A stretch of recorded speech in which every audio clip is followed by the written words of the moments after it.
આગળ વાત સુરતની કરીએ તો સુરતના ઉધના ઝોન એમાં પાણી બંધ રહેશે। ઝોન એના વિસ્તારોમાં 23 જૂને પાણી બંધ રહેશે। ચીકુવાડીમાં નવી 40 લાખ લીટરની ટાંકી બનાશે।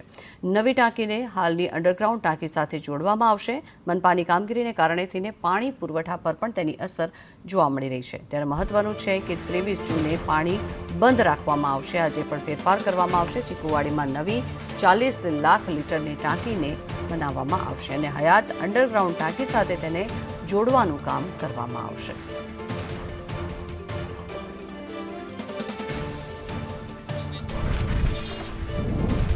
તો પાણીની સમસ્યા ન રહે તેના માટે થઈને આ મહત્વનો નિર્ણય કરવામાં આવ્યો છે। ઉધના ઝોન એમાં પાણી બંધ રાખવામાં આવશે અને ત્યારબાદ 23 જૂને આ પાણી બંધ રાખીને આ કામગીરી હાથ ધરવામાં આવશે। મનપાની કામગીરીને કારણે પાણી પુરવઠા પર પણ તેની અસર થઈ શકે છે। ત્યારે ઉધના ઝોન એમાં પાણી બંધ રહેશે, નવી ટાંકી બનાવવામાં આવશે અને અંડરગ્રાઉન્ડ ટાંકી સાથે તેને જોડવામાં આવી શકે છે।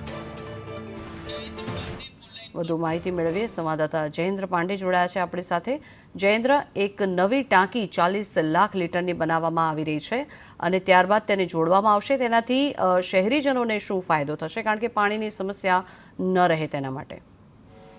જી બિલકુલ કે ઉધના ઝોનમાં જે પ્રકારે વાત કરવામાં આવે તો ઘણા સમયથી પાણીની સમસ્યા રહી છે, ત્યારે તેને લઈને જે છે 40 મીટરની મોટી ટાંકી બનાવવામાં આવશે અંડરગ્રાઉન્ડ અને તેનું કામ પણ કરવામાં આવશે, પરંતુ તેના કારણે 23 જૂને પાણી પણ બંધ રહેશે। ત્યારે મોટી સંખ્યાના પરિવારને અસર થશે, પરંતુ ખાસ કરીને જ્યારે પાણી ટાંકી બની જશે ત્યારે આ 40 લાખ લોકોને ખૂબ જ ફાયદો પણ થશે, કારણ કે વારંવાર આ પાણીની સમસ્યાઓ સર્જાતી હોય છે અને અનેક ખામીઓ પણ આવતી હોય છે, ગંદા પાણીની પણ સમસ્યાઓ રહેતી હોય છે। ત્યારે તેને લઈને સુરત મહાનગરપાલિકામાં અનેક અરજીઓ અને ફરિયાદો જતી હોય છે, પરંતુ તેનો કાયમી નિરાકરણ આવી છે તેવી હાલ શક્યતાઓ જોવાઈ રહી છે। તેને લઈને હવે 40 લાખની જે લીટર ટાંકી છે તે મોટી બનાવવામાં આવે છે, તેના કારણે લોકોને ખૂબ જ ફાયદોકારક થશે તેવું હાલ જણાવે છે। જી, આભાર સમગ્ર માહિતી બદલ।